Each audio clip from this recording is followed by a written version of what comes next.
Hey guys, today I want to talk to you about the Maticoopx. So this is a incubator that you can get on Amazon, and it has excellent reviews, and people are using it even in tandem with the more expensive ones, and they're loving it. I've also done the Chick Cozy, but today I want to just talk about the Maticoopx. So when you get it in the mail, it's going to come with all the things you need. I mean, it's going to have your egg holders. There's going to be a water bottle that you can sit in there. It goes in right here. I pretty much primarily do dry hatching because I live in Florida. So I don't have a lot to say about this, but when I did try it, I mean, it did seem to fill with water just fine. So as you can see here, I have this little note because I have 3 of these Maticoops, and each one runs a little bit different of a temperature. So these ThermoPros, I have 2 that I like to keep inside different spots in the incubator to see what the temperature is. And then after I have dialed it in, a lot of times it's not quite what I want it to be. So here I have the Maticoop. If I set it on 99, it's going to end up being like 98.9. So very, very close. So I do prefer to run my incubator just like a half a degree lower than otherwise, because when it hits those spikes, I feel like I end up with a lot more depth than when it's just a little bit cooler, but we can talk about that in a different video. So when you open up the Maticoop, I just cleaned it, so it's still a little bit damp.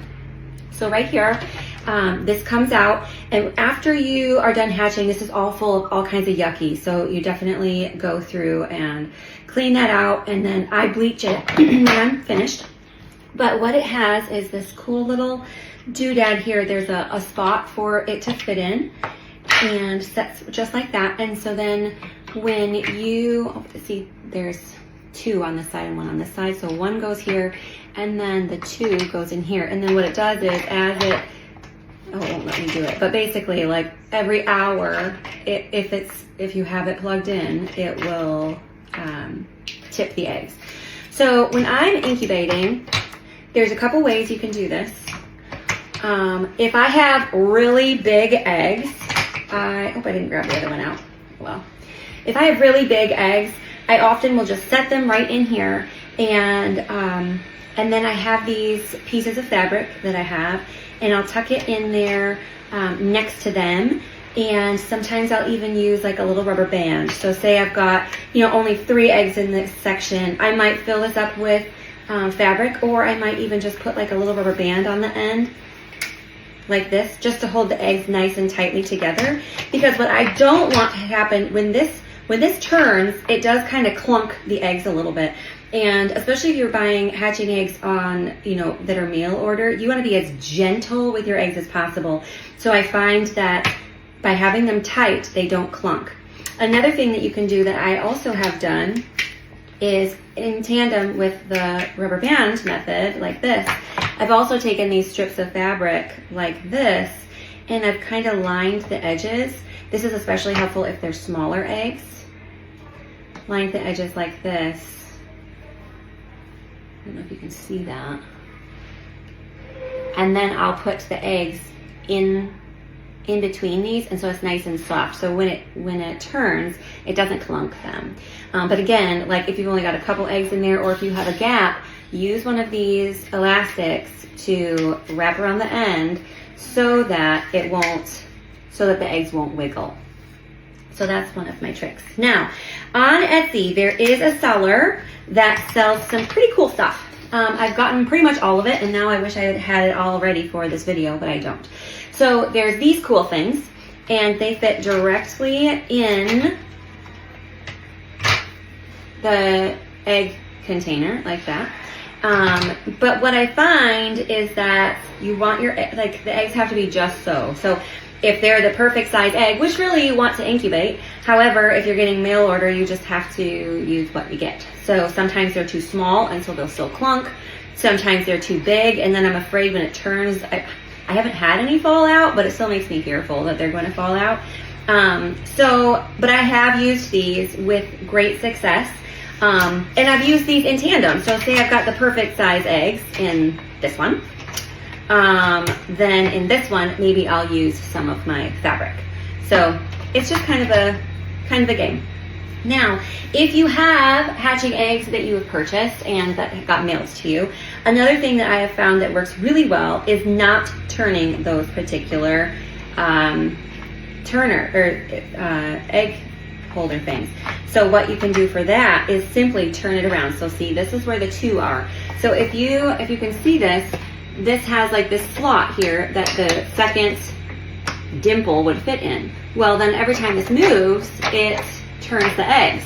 Well, if you don't want that to turn, like you shouldn't turn it if you have mail order eggs, then you just put it in this way. So then it just stays completely upright. If you don't know what I mean about not turning eggs, so I have a whole schedule I like to follow with hatching eggs that I have purchased from other people or have come in the mail, or even the hatching eggs that I send out. And so you can look on my website for that. So, but as far as the Maticoop goes, I find that this is actually very accurate, that it keeps temperature very, very well. However, every once in a while, especially in the winter when, you know, there's drops in the temperature in the house or whatever, I did make this cool thing. And I also found a lady on Etsy that she knits some or crochets some. But basically, actually, I think this one is the one I used for my chick cozy. But basically, it has a little hole here for the vents, and it just kind of adds a little bit more protection. There's 2 or 3 layers of fleece on this, and that really seems to help a lot. Another thing that I like to do at the end, and a lot, like when you're getting ready to lock down and hatch, a lot of people that I know will take all of the eggs out and they'll lay a piece of, what is it called? Shelf liner at the bottom. It's because this is kind of rough on their feet versus on the chick cozy. It's like a rubbery material, but this is rougher. So that is something that a lot of people like to do, especially with smaller breeds. When I go into lockdown, I almost never put the eggs directly on the bottom anyways. I actually use cut up pieces of cartons, and I will keep them pointy side down, and I seem to have the best hatch rate and no late deaths when I do it that way. I think just because it just helps the chick come out the right end. None of the other chicks are bonking into it, rolling it over. So that has helped me the most. But overall, I have had excellent hatch rates with my Maticoopx. I feel like I even prefer this to the chick cozy. And yeah. Oh, and I wanted to just mention too, there is a power supply cord and there is the egg turner cord, which is right here. So if you don't want the egg turner even on, say like you've got, you know, none of your eggs that you want to have turned, just unplug it. It's not a big deal, and then it can stay in its regular position. And then maybe after a week, which is typical, then you can plug it in and they can start turning after that. So I hope this answers all your questions about the Maticoopx and that you've got some good ideas to hatch some birds.